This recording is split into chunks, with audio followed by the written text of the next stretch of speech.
En Ingeniería Sin Fronteras empezamos a tratar la problemática de la pobreza energética hace 5 años. Desde entonces hemos hecho una tarea de sensibilización, de denuncia y también de incidencia política para intentar acabar con esta lacra. Desde entonces también hemos elaborado diferentes estudios, algunos de ellos, sobre todo los últimos, centrados específicamente en el impacto que tiene la pobreza energética en la infancia y en la adolescencia. Hace unos años descubrimos que la sensibilización, una buena herramienta para tirarla hacia adelante también es a través del arte. Por eso preparamos una obra de teatro, El Apagón, dirigida a la ciudadanía para trasladar cuáles eran situaciones habituales de pobreza energética a todo el mundo.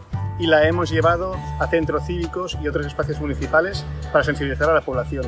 Ahora, con el tema de la infancia, hemos querido hacer lo mismo con un cuento dirigido a niños y niñas.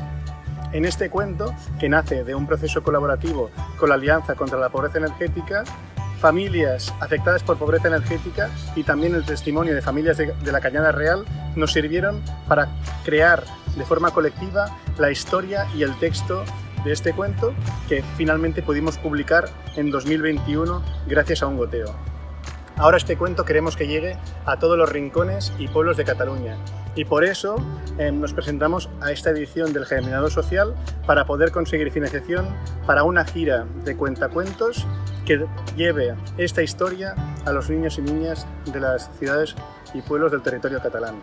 La actividad consistiría en llevarla a espacios de educación no formal, como ludotecas, como centros abiertos, y conseguir así una mirada transversal a diferentes realidades, conseguir llevar esta historia y luego complementarla con otras actividades como puede ser la creación colaborativa de un mural o también la creación de pancartas de denuncia. Porque precisamente la historia de Y se hizo la luz, que es como se titula el cuento, trata de eso, no solo de denuncia y de sensibilización, sino también de empoderamiento de la ciudadanía y de ver que somos capaces de cambiar las cosas.